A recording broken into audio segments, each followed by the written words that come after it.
My wife and I work for the same marketing firm. Lucy is an account ambassador. Don't ask what that is. Still don't know what her job is other than making out with clients.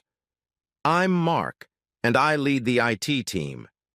Things have been going well for us. We are employed, happy, have finished renovating our dilapidated house, and have two wonderful children, 13-year-old Emma and 11-year-old Daniel. We live close to our families and have a close-knit group of friends. Both of us are in our 30s and we fit together, although in looks she wins out. She's 5'7" with long blonde hair and beautiful blue eyes. Lucy claims her family lives in Sweden and she looks Scandinavian slim. She is bright and lively and never seems to stand still. I am 7.5 centimeters taller with sand-colored hair. I prefer endurance sports like cycling and running, so I have a slim build. I am physically fit, but not in an ostentatious athletic way.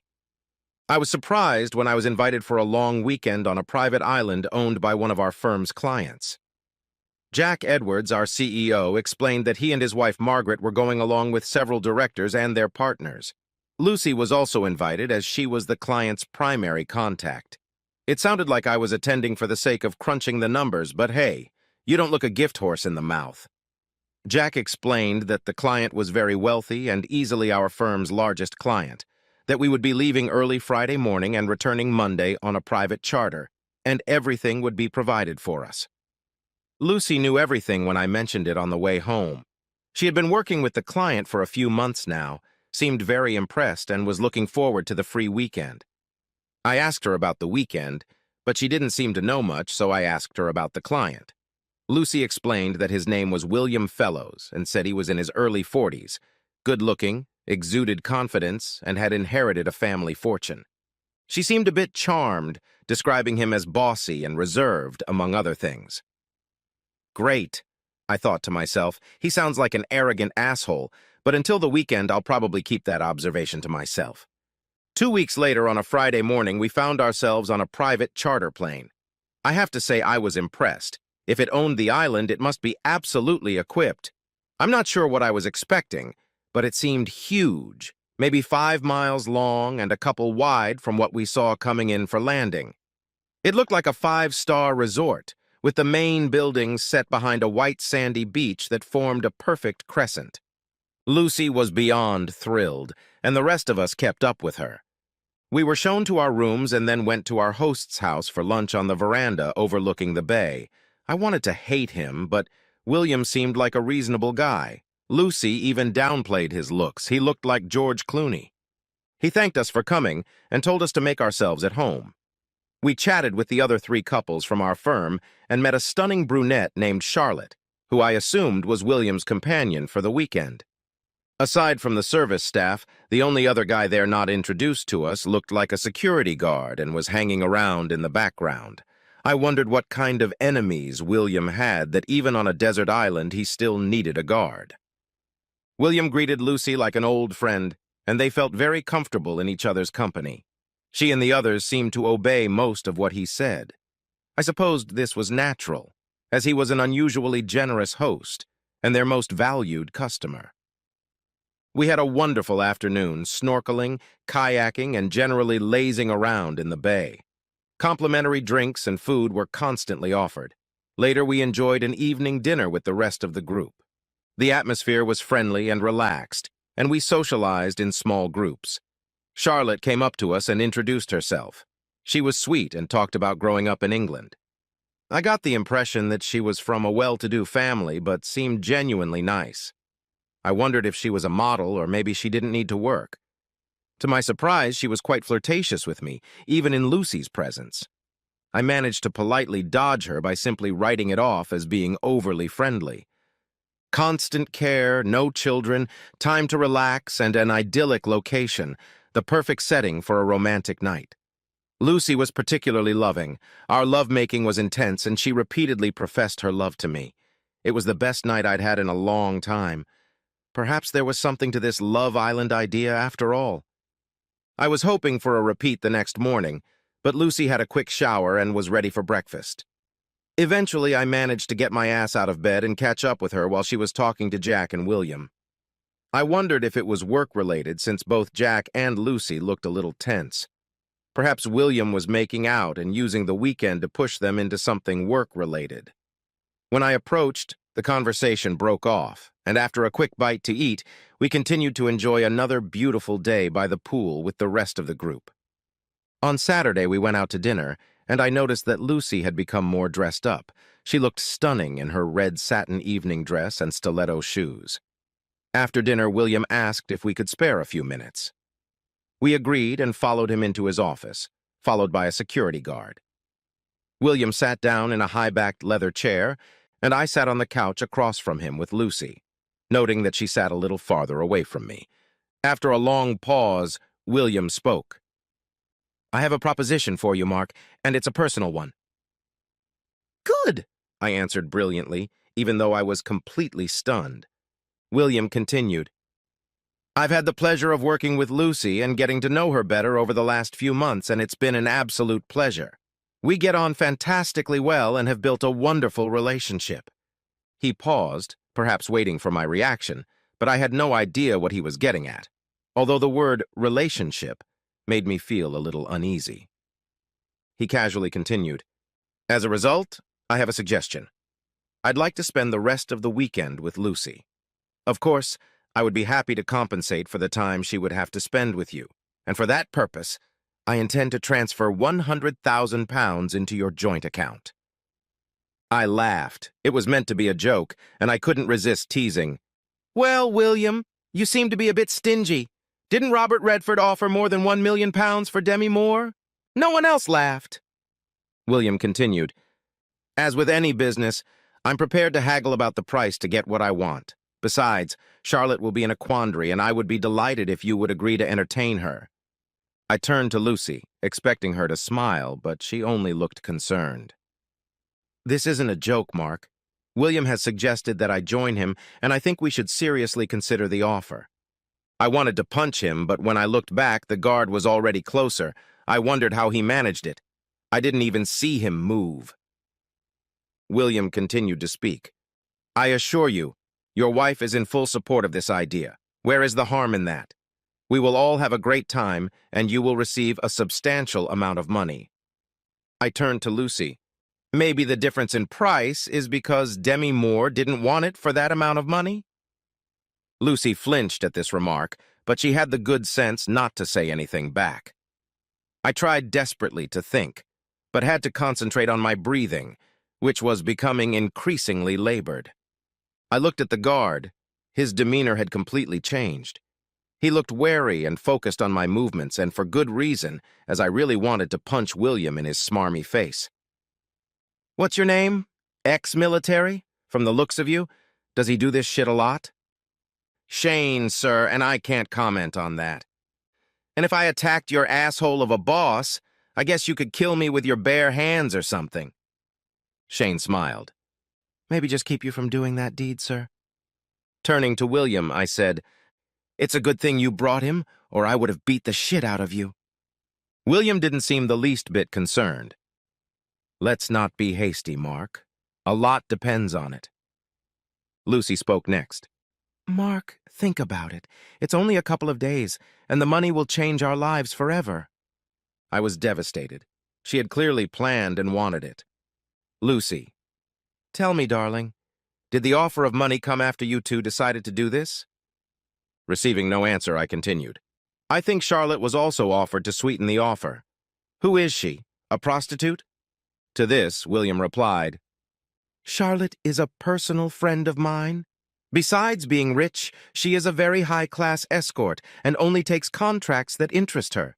Rest assured, you will experience something out of the ordinary with her. I guess that makes prostitutes of them both." Again, a flinch on Lucy's part, but no softening words. "Well, William, you can shove your money up your pouty ass." It was at this point that Lucy spoke up and showed her true colors. "This is my body, and I want to do it. It's just sex, and we'll both have fun exploring it with others. William and I like each other, but nothing more than that. It doesn't change our love for each other. I'm sure you and Charlotte will have a good time, too." I was stunned by her words that were slowly reaching me. The difference, my dear wife, is that I don't want anyone else. And this is much more than you suggest. This is betrayal and conspiracy behind my back. I can never trust you again, and if you are willing to do it once, why won't you do it again? Lucy replied quickly, You're overreacting. I told you about it, so it's not a conspiracy or a secret, and I'm being completely truthful. This will happen, and then I will return, becoming completely yours. If you love me, you will allow me just this one thing. Think of what we can do with the money. Vacations with the kids, everything. Don't you dare use our children as an excuse. We don't need the money, and don't think I'll take you back. Your honesty will only work if we agree on something together, and the only person you agree on something with is this pompous asshole right here. The money is just an excuse. You want and plan to do it. I think the money and Charlotte are just because you didn't think I'd do it. Well, you're right. Even with the money, I still don't agree. Lucy continued. You're right. I want to do it. I want to experience something different, something new. And I'm attracted to William, but it shouldn't hurt us. I don't want to cheat. And you think that's better? You've already made your choice, even dressed up for him? Don't fight it, baby. You won't like the consequences. What the hell do you mean? Well, you're not going to come out of this with good consequences. If you fight it or go for a divorce, you'll lose everything. Your house and your kids, even your job will be in jeopardy, and there's no need for that. So just accept it. Things will be much easier. I'll see you tomorrow, and remember, I love you and only you. I needed to leave. Breathing was becoming a real problem, and if I stayed, I would lose it. I stood up feeling wobbly and staggered towards the door. I heard Lucy calling my name, but kept walking. As I crossed the hall, Charlotte came up to me and gave me a hug, telling me everything was going to be okay. I turned to her. What are you, a fucking consolation prize? She walked away with her head held high. I kept walking, eventually getting outside and walking halfway across the yard, but I wasn't feeling very good. I heard footsteps behind me and was disappointed to see that it was Shane and not Lucy. Look, Shane, you just need to back off. And I'd love to, but I need to make sure you don't do anything stupid. Like what? Do you have any ideas? Because I don't. Mark, you don't look too smart. Just sit against the wall, pull your knees up, and concentrate on taking long, slow breaths. I felt weakened, and I didn't have the energy to argue. It seemed like it took forever, but it was probably only a few minutes before I calmed down. I noticed Shane sitting next to me. Thanks, I guess. I don't know what it was. Probably an anxiety or panic attack. You were pretty pale, but you look more pink now. So, Shane, speaking of stupid ideas, is there any way out of this hole? Shane replied seriously. There's no way off this island today. There are no boats. The plane and pilot are gone for another charter. You might be able to radio for help, but an unfaithful wife is hardly an emergency. I'm glad you think she's unfaithful. She doesn't seem to realize it, and I was beginning to doubt myself. What the hell am I supposed to do? Because of you, I can't even beat the shit out of him. Yeah, sorry about that. I'd like to step aside, but I'll never get a job again. After a bit of silence, Shane continued. Yeah. Look, think about what you're going to do and make a plan. Whatever you need to do can wait until Monday. It's like in the army. Form a plan, sit tight, and don't alert them to what you're going to do. The problem is, I have no idea what I'm going to do. They seem to have foreseen everything, and I'm going to have to sit around and suffer tomorrow and Monday while you babysit me. After a long pause, Shane suggested, There's a freighter coming in early Monday morning. You can get on it if you want to avoid the plane with everyone else going home. You can't be stopped. No one, including me, will want to be charged with kidnapping or imprisonment. I could even go with you. This contract loses its appeal. I don't like being on the wrong side, even if it pays well. Okay, that'll help. I just need to get through tomorrow. Tell you what, why don't we go for a hike around the island tomorrow morning to take your mind off all this nonsense? Besides, you should think about Charlotte. She's a wonderful girl, and you seem to have nothing to lose. You can sleep in one of the booths tonight if you don't want to go back. No, I think our room is empty.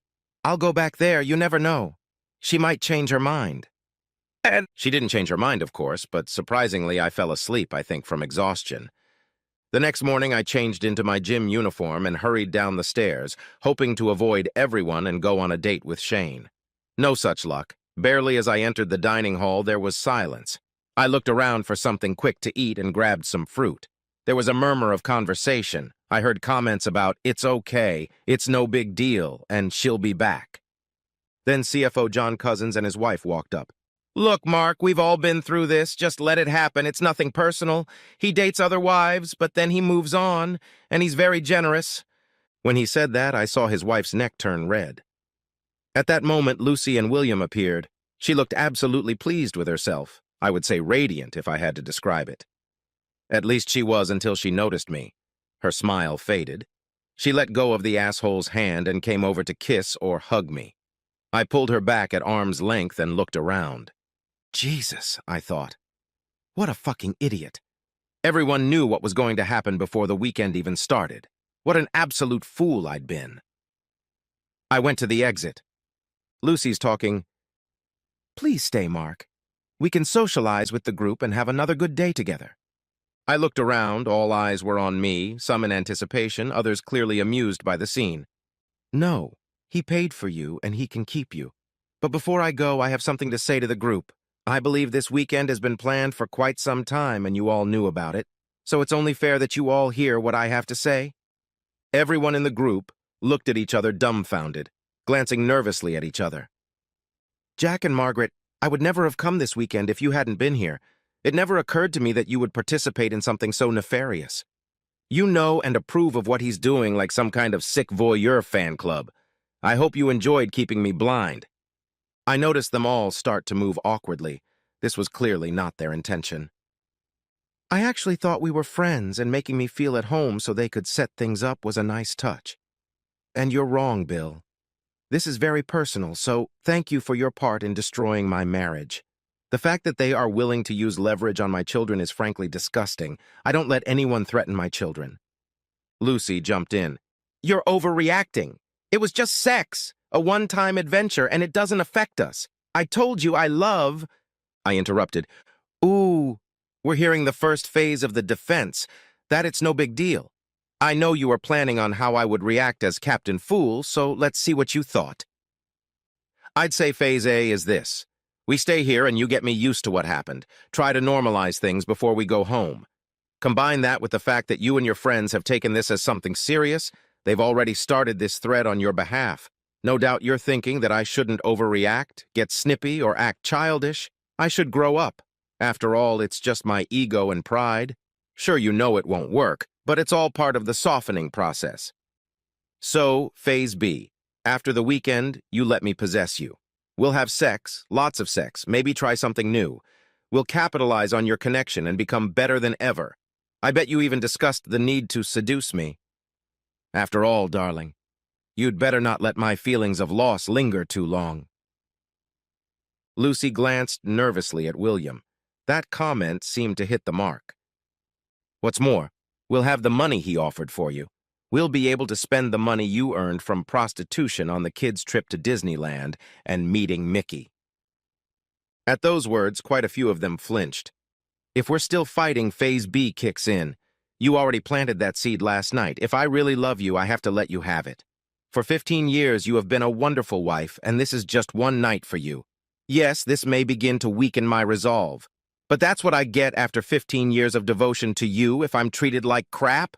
You knew I'd never agree, and you jumped on me showing a complete lack of respect, so this plan isn't going to work. Now you're a little concerned. Maybe you should give me some time to cool off. In a week or two, you'll find me drowning my sorrows in a bar somewhere, and then you'll apologize. This is phase D. You're actually sorry for all of this. You had no idea it would hurt me so much, and you never would have done it if you had known. You love me, begging me, crying and everything. I have to admit you have a chance. But then the way you just walked hand in hand with him in front of everyone and looked so delighted with yourself, it confirmed to me that there really is no guilt or regret, just contempt and a desire to humiliate me. Phase G won't work for you. That's why you may finally need a backup plan. Phase D, threats.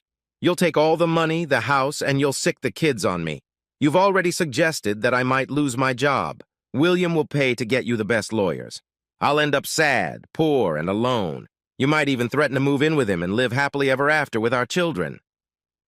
William's head popped up so fast I almost laughed. "Oh dear, it sounds like your lover doesn't really want your kids, baby." Lucy was finally able to find her voice. "It's really not that big a problem," she began. "Why don't we just relax and give ourselves time to think?" "This is phase A, Lucy. We've been through this before," I said flatly. "So why don't we save everyone some time and get to the bottom line? That's what I was thinking about last night, and my conclusion is that everyone, including the kids, would be better off if we divorced. It's much healthier than living in an unhappy home. After all, you can't be happy if you're doing this crap. And I'm certainly not happy. You can try to forbid me from seeing my kids, but you know I'm a good father, and it's good for them, and they're old enough to understand. I doubt your family and friends will support you, not after they find out what you've done. I don't care about the money, it's always been you." Everyone sat in shocked silence, gawking like goldfish. "Any of your bastards still have advice? Did I miss anything? No, I don't think so. Oh, and one more thing. Jack, you can shove your job up your ass, but I'll see you in court for involuntary dismissal. My job depends on a client having my wife. I guess the reason is simply this." With those words, I walked out. You could hear a pin drop. Shane followed me, as always. As we walked away, Shane grinned. "Good for you. I see you took to heart the advice to keep the plan to yourself." I couldn't help but smile. Yeah, I guess I blew that idea. Shane gave a genuine laugh as we walked out of the building. "It's a good thing you stayed civilian. You would never have succeeded in the army. Anyway, let's go." Shane grabbed his backpack and set off at a pace up the coast. After a mile, I could barely keep up with him and began to think that maybe this was a mistake. I heard him yell something from the front about physical torture being a great distraction from mental anguish. My burning muscles and lungs seemed to agree. The scenery was breathtaking, and Shane was good company. He switched from asking about me to hilarious stories from his time in the British Army. We spent a few hours circumnavigating the northern part of the island. Climbing along the coast, we headed for the high point in the center.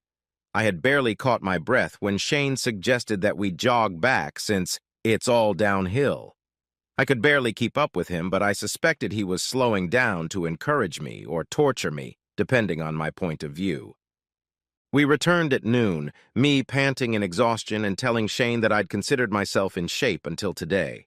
He was almost out of breath, but was kind enough to tell me that I was quite fit and that it didn't make me feel too bad, since he was a physical fitness instructor in the troop. Staggering to my room, Lucy wasn't there, and I wondered if my wife was earning an extra fee. I showered and, finding myself very hungry, headed to the dining room to find some food, but again I was disappointed to find William and Lucy there. Shane was also there, hanging around in the background, and I wondered how he managed it. He looked fresh as a daisy and fully dressed in a suit. William began to speak with his usual airy confidence. "Mark, my dear friend, I feel we got off to the wrong start, and I want to apologize. I've never had such a problem with my connections before, and I certainly don't want to jeopardize your marriage." "Too late. You've already done that. I want to withdraw my request to spend tonight with your wife and increase the compensation." With these words, William handed me a piece of paper. I opened it and saw a check for £250,000.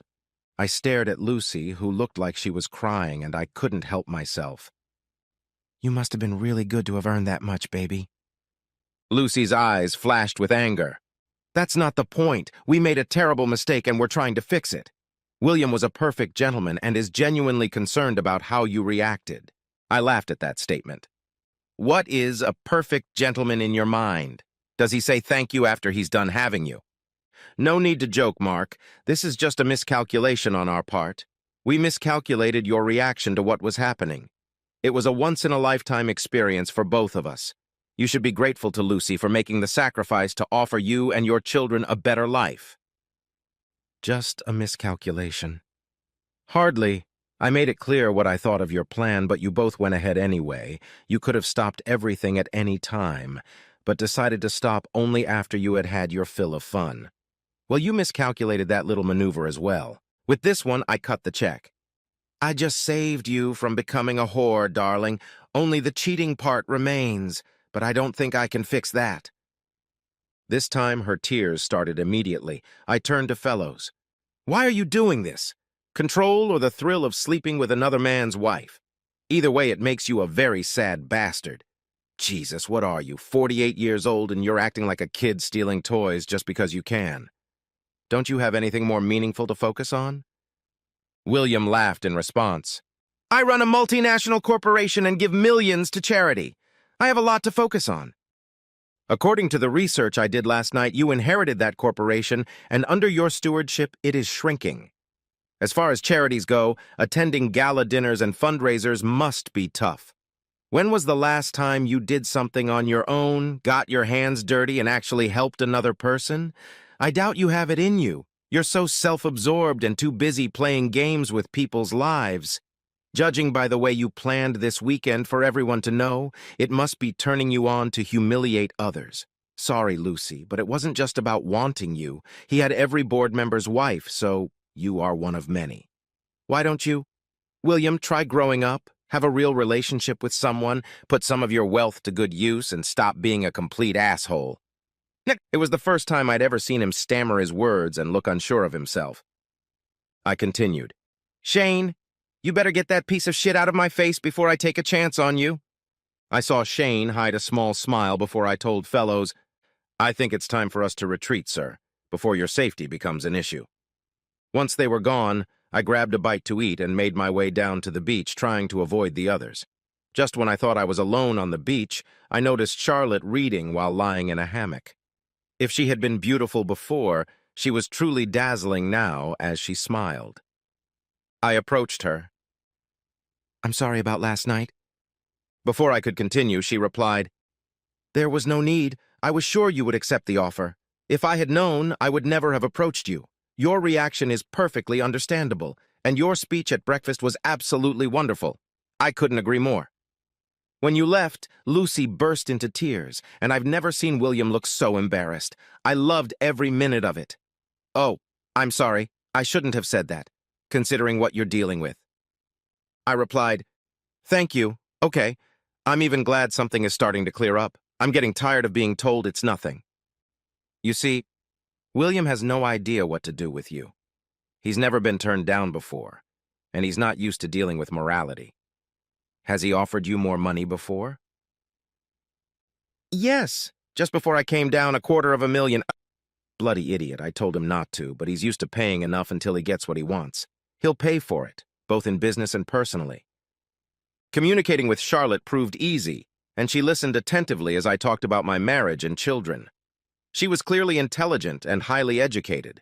She expressed surprise that Lucy had done this while seemingly in a happy marriage, suggesting that there had been some unhappiness or open marriage arrangement between us. I wondered, No, this is just an unexpected ambush. She seems to be completely enamored with this guy. He can have that effect on a woman. It's all very endearing, but the river isn't that deep, if you know what I mean. We talked some more, and I felt a little better. I think you really love her. Your reaction to the proposals and at breakfast must be breaking your heart. I shrugged. I'm sorry I was involved in that. It's not your fault. I just need to get through one more night and then maybe I can escape. She smiled again, and it was starting to get distracting. Well, maybe I can help with that. Everyone was surprised when I arrived for dinner. Lucy was no longer sitting next to William. Dinner was quite normal, although I ignored all of Lucy's attempts at small talk. When Lucy asked if I wanted to go to bed early, I smiled pleasantly and said I had other plans. She looked embarrassed, and that embarrassment increased when Charlotte came around the table and hugged me when I stood up. We walked out of the hall together. We walked down to the cabanas on the beach. The original plan was to just leave together and let Lucy try her own medicine. But Charlotte felt good in my arms, really good, and as we kissed, at least some of the frustration of the last 24 hours faded away. I thought about keeping my morals, my sense of right and wrong, but then I looked at her. I guess Lucy wanted me to become more flexible, and as far as I was concerned, our marriage vows had already been broken by Lucy. I had an outstanding night with Charlotte. It wasn't just her beauty. She had a serene sexuality. Every movement seemed so precise and perfectly calibrated. She truly was a master of her craft. Surprising myself, I didn't think about Lucy or feel guilty. The painful memory of Lucy with William easily removed any hint of remorse. Sailing from the island. I made good time. Boat, cab to the airport, and then the usual flight home. I picked up the kids and made the best of their weekend as best I could.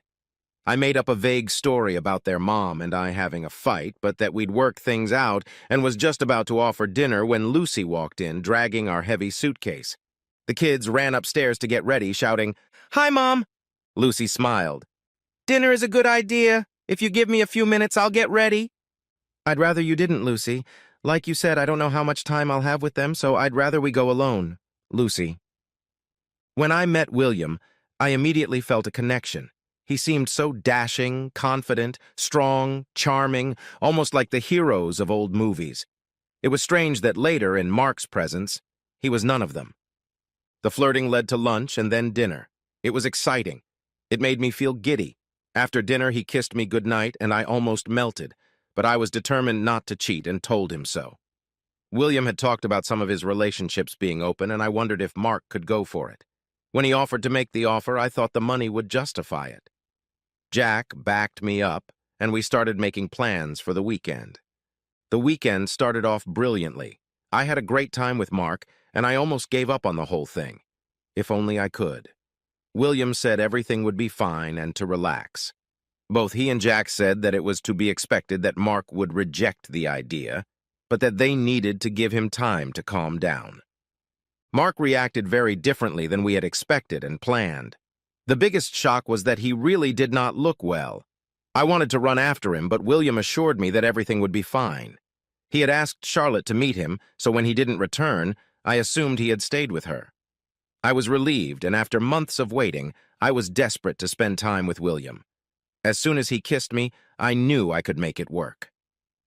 He led me to his bedroom, and before I could remove my clothes, I was already excited with anticipation. William stood in front of me and undressed me as if I were the most delicate trophy. I felt so special. Despite his age, he was incredibly fit. I was not disappointed. As I reached for him, William pulled away and began kissing my entire body, kissing everywhere, taking his time. He gauged my reaction and responded, seemingly in sync with everything I wanted and needed. Finally, we both relaxed in each other's arms. I woke up in the middle of the night confused, believing I was sleeping with Mark, and shocked to find another man lying next to me. I felt guilty, wondering where Mark was and how he was feeling. I must have disturbed William as he woke up and kissed me, and my guilt was soon forgotten when he climbed on top of me again. In the morning, I was brushing my teeth when William moved up behind me. He seemed insatiable. We moved back to the bed, holding each other's hands. It was everything I had hoped for, and I was ecstatic. I kissed William and thanked him for a wonderful night. It felt natural to hold his hand as we walked down the stairs and into the dining room, and I looked forward to another night. I turned to look at Mark, and everything came crashing down. I had to swallow my panic as Mark exploded. This was not how it was supposed to go. It was clear that he hadn't slept with Charlotte. Even without that, I thought he was going to leave, but I hadn't expected such anger. What scared me the most was his cold fury. Mark was too logical about everything. He anticipated almost all of my practiced arguments. When they were made by me, backed up by William, they sounded much more convincing. But Mark trashed them all in 5 minutes, making them sound weak and pathetic even to me. I struggled to hold my ground, but I realized I was failing. After he left, I collapsed, sobbing hysterically. William looked unsure for the first time. Coming to my senses, I tried to find him, but couldn't. Then Jack and William suggested the idea of ending things by offering more money. When we offered Mark additional money later that day, I was amazed at how things turned out. William's presence had diminished so much that he really did seem small, insignificant. Before, his authority had been such that I believed everything he said, but now that authority was shattered beyond belief. He assured me we could have fun without destroying my marriage. That plan was falling apart, and I wasn't sure of anything anymore. Then I went into an irrational rage, assuming I'd stay on the island longer and have fun, but was surprised by Jack's calm but brutal response. "Don't be bloody stupid, Lucy. If you want to have the slightest chance of saving your marriage, ask for forgiveness. You'd better be honest and serious in what you say. He doesn't seem like a man who's willing to change his mind.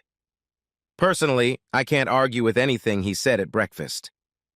I was even more shocked when Jack told William that they would never have what they used to have again. He went on to say that Mark is a decent guy and doesn't deserve any of the crap we've pulled, and William should take his advice and think about growing up. I was amazed that Mark was present at the evening dinner. I tried to talk to him, but he just ignored me. When he left with Charlotte, I was devastated. I was going to run after him, but what could I say? After all, I had effectively told him to do it and spent most of the trip justifying the meaningless sex. I felt angry and betrayed, and then I remembered that I had done this and more with Mark, but even worse was that it had all been pre-planned and was so public. I guess I deserved it. At least it might help us stay together if we both change. The plane ride back without Mark made me realize how much trouble my marriage was in because he managed to find a way to leave the island before we did. I never really talked to him properly after that, incident. The realization of my actions began to become apparent, and waves of guilt came over me. I reminded myself of the money. Who in their right mind would turn down that much? My constant tears turned into full-blown sobs bordering on hysteria that I couldn't control. Jack and Margaret became increasingly concerned about my well-being. When I got home, Mark was there but didn't want me to have dinner with him and the kids. I almost managed to hold it together until they left, and then I burst into tears again. Exclusion from the meal seemed to me an ominous prelude to my future life. Coming to my senses, I tried desperately to think of something to say when Mark returned. The problem was that everything sounded like something he'd already said, and I was too embarrassed to ask my mom or friends for advice. Mark. When we finally got home, the kids went straight to their bedrooms as usual, burrowing headfirst into their video games and phones. I stood looking at Lucy in the kitchen. She seemed completely unfamiliar to me. She almost whispered, "Can we talk? I mean, properly?" I shrugged, figuring we should figure it all out at some point, so why drag it out? "I'm sorry, Mark. I promise you it was just a one-time thing, and I'll be yours and just as faithful as I was before the weekend. I did it for the money. It could be life-changing for us as a family. I did it for us. You did it for you. We were fine, and money wasn't an issue. You couldn't wait to jump into his bed. You must have had a gourmet dinner and sex waiting for you. All in all, a good time was had by all." "You're overreacting. It shouldn't mean anything." "You really should skip the A phase, Lucy. It's bullshit, and you know it. This wasn't casual sex. It was a planned betrayal, arrogant, selfish, all the traits I hate, and I hate you very much right now." "So you did the same thing to that whore?" "No, I didn't. I got my revenge because nothing seems to get through to you. You couldn't pull your head out of your ass to see how it affected me. I never would have thought of it if I had a faithful wife. And I hope it hurt. Really hurt. Then you might have a small idea of how I felt. Only I didn't plan it ahead of time, and with everyone else's knowledge, making myself look like a complete idiot. Speaking of which, how long did your secret plan take? And was this your first time with him?" Her eyes widened at that, but then she seemed to realize that it was a sincere and reasonable question. "It was the first time we had lunch, and I knew he liked me. I think Jack and Margaret were probing me, asking if I was interested. The four of us had dinner, and for the first time in my marriage, I found myself aroused by another man. His confidence was intoxicating. I knew it was wrong and resisted as best I could. I managed not to go along with the affair. William then suggested the idea of asking you about the discovery of our relationship and what you thought about switching. We talked briefly about it one night, but it was clear that you wouldn't agree to it. Then he had the idea for this proposal, and I thought the money for you would justify it all. We were getting nervous as the trip approached, and he suggested inviting Charlotte to guarantee that you would agree. I didn't like the idea, but by then, I just wanted it to happen. I thought that even if you didn't exactly approve of it, we'd rebuild. Then you ruined all those ideas so effectively over breakfast, and I started to realize the consequences of what I'd done. Had it been worth it?" Lucy sighed. "No, of course not. I was so engrossed in him and listening to what he was saying. I never meant to hurt you." "Oh, then, Straight to phase D, unintentional pain. You enjoyed it. That was clear enough from the way you flew around during breakfast. Now you're just telling me what I need to hear. Sorry, the honest answer is yes, I enjoyed it. It was good, it wasn't bigger or better, it was just different. It was exciting, new, thrilling, and I was fascinated by him. He's very experienced and knows what he's doing, but this was a one-time thing.